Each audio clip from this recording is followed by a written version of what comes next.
Salam saudara pemirsa, sebelum saya menyampaikan firman Tuhan untuk saudara-saudara sekalian, saya ingin untuk menyanyikan sebuah pujian untuk kemuliaan bagi nama Tuhan dan untuk memberkati saudara-saudara sekalian.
Salam saudara pemirsa, selamat berjumpa kembali dengan kami dalam program Berita Pengharapan.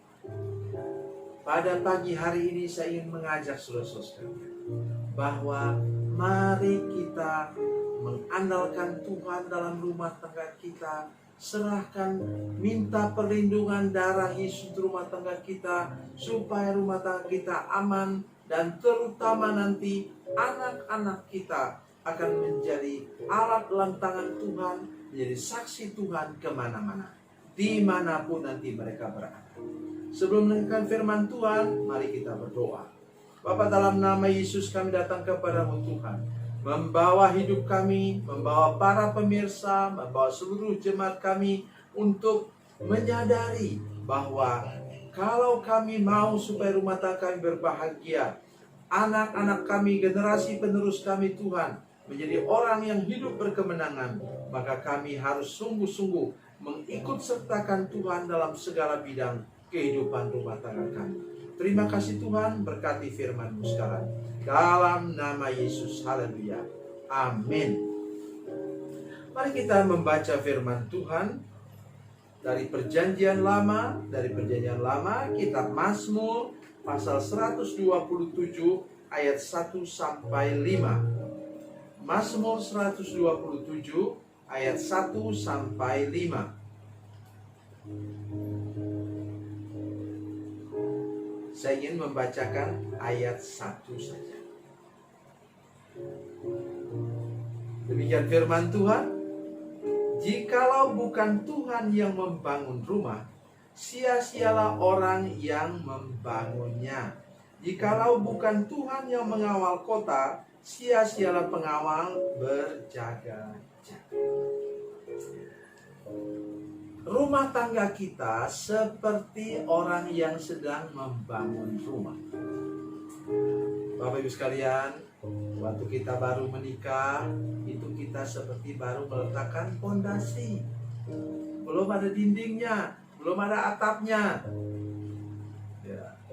Jadi jangan bermimpi bahwa itulah sebabnya saya sebenarnya tidak begitu suka dengan beberapa istilah. Katakanlah istilah bulan madu. Artinya bulan kedua akan menjadi bulan apa?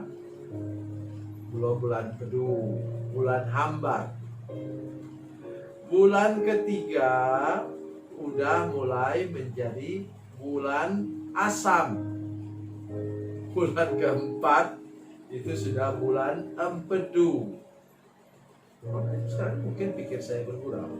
Saya sudah menjadi pendeta lebih dari 40 tahun. Saya ingin menolong kita pada pagi hari ini untuk menyadari itu.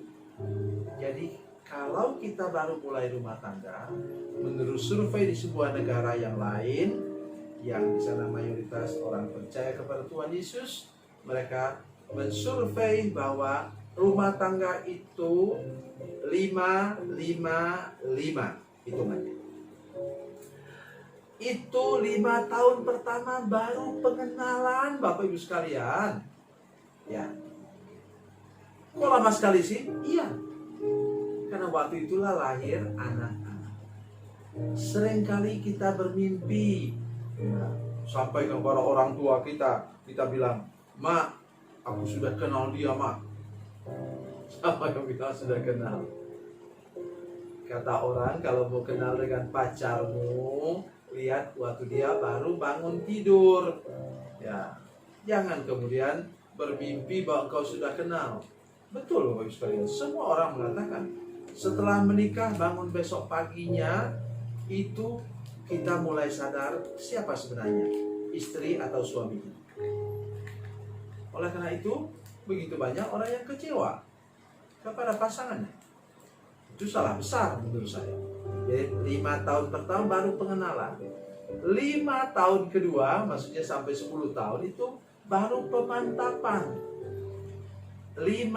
Sesudah 15 tahun baru kita bisa mulai merasakan kebahagiaan, mengecap kebahagiaan. Mengapa? Anak yang tertua sudah SMA. Ya kan? Sudah 15 tahun. Jadi dia sudah bisa, kalau dia laki-laki atau perempuan, dia sudah mulai bisa memperhatikan adik-adiknya. Yang kecil saya kira sudah taman SD. Jadi kita mulai bisa pergi kemana-mana bersama-sama berdua. Kalau masih anak-anak kecil kasihan. Saya kadang-kadang kasihan dengan ibu-ibu yang kemudian belum bisa jalan yang satu, sudah lahir yang kedua. Belum bisa jalan yang kedua, sudah lahir yang ketiga. Bukan maksud saya mengkritik saudara sekalian, ada yang punya prinsip begitu, lebih baik punya anak-anak sampai berapa orang sesuai dengan kesepakatan suami istri, sesudah itu berhenti. Oke lah, tetapi jangan kemudian kita menyiksa istri sendiri. Ibu-ibu rumah tangga ada yang sampai berhenti bekerja. Oleh karena apa? Oleh karena anaknya berturut-turut. Kadang-kadang suami pulangnya sore, dia belum ganti baju. Oleh karena apa? Satu nangis, satu menjerit, satu teriak-teriak. Maksud saya itu ialah mari kita lebih serius lagi memikirkan tentang rumah tangga kita. Tadi dikatakan dilukiskan dengan membangun. Sesudah fondasi, tentulah kita membangun atap lebih dulu. Selalu begitu. Atap lebih dulu. Naungan untuk rumah tangga kita. Minta Tuhan menaungi rumah tangga kita. Orang seringkali mengatakan pasang bumbungannya. Ya, supaya jangan ada bocor dalam rumah tangga kita. Jaga hidup kita baik-baik.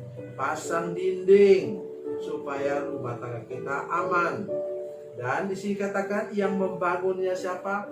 Kasihan Tuhan. Jikalau bukan Tuhan yang membangun rumah, Tuhan menjadi tukang bangunan. Tapi di sini memang tepat sekali. Oleh karena apa? Mintalah Tuhan, tangan Tuhan yang melindungi rumah tangga kita. Jangan beri celah kepada iblis untuk dapat mengganggu rumah tangga kita. Saya katakan kepada saudara-saudara sekalian, ada orang yang mantannya sudah meninggal, dia sudah punya cucu, tapi dia masih ingat terus dengan mantannya. Setiap kali bertengkar dengan suaminya atau istrinya, ingat mantannya sudah jadi tanah liat itu sana. Tidak boleh seperti itu. Yang berlalu biarlah berlalu. Sekarang ini istri saya, ini suami saya. Jangan lagi pikir yang lain. Supaya sang tukang bangunan agung itu bisa menutupi semua celah, semua pintu jendela rumah tangga kita dengan kuasanya atau Yesus dan kuasa darahnya, dan jangan pernah beri celah kepada iblis. Itu yang menjamin kebahagiaan rumah tangga kita. Yang kedua dikatakan apa? Jikalau bukan Tuhan yang mengawal kota, minta Tuhan jadi pengawalnya. Di semua kota pada masa lalu ada menara pengawalnya. Itu mengawali seluruh kota itu. Kota dulu selalu ada benteng dan tembok, tidak kayak sekarang terbuka kemana-mana dan ada pintu gerbangnya. Dari atas pintu gerbang itulah pengawal berjaga. Dari berapa pojok itu ada pengawal berjaga di sana. Bapak Ibu Saudara sekalian, di sini katakan bahwa Tuhanlah yang berkuasa mengawal rumah tangga kita. Mari ikut sertakan Dia, undang Dia ke dalam rumah tangga saudara sekalian, supaya Dia yang berkuasa itu, yang ajaib itu, yang kata firman Tuhan dalam Mazmur 121, yang tidak pernah terlelap, tidak pernah tertidur, penjaga Israel itu ada bersama dalam rumah tangga saudara sekalian. Kalau demikian, rumah tangga saudara akan menjadi sempurna dibangun, rumah tangga saudara aman dan nyaman, dan semua orang yang masuk ke dalam rumah tangga saudara merasakan di sana ada salom, damai sejahtera yang saudara ciptakan bersama dengan Tuhan Yesus. Saudara harus bekerja sama dengan Tuhan Yesus supaya rumah tangga saudara berbahagia. Tuhan Yesus memberkati, Tuhan Yesus baik. Mari kita berdoa. Bapa, dalam nama Yesus kami datang kepadamu Tuhan. Minta anugerah-Mu. Tuhan, datanglah, kami mengundang Engkau masuk dalam rumah tangga kami, membangunnya, mengawalnya Tuhan, supaya kami, rumah tangga kami berbahagia. Dan dalam keadaan seperti sekarang, kami berdoa supaya rumah tangga kami teguh, kuat, dan aman, seperti apapun goncangan yang menimpanya. Karena Tuhan Yesus yang ada menjaga rumah tangga kami. Dalam nama Yesus. Haleluya. Amin.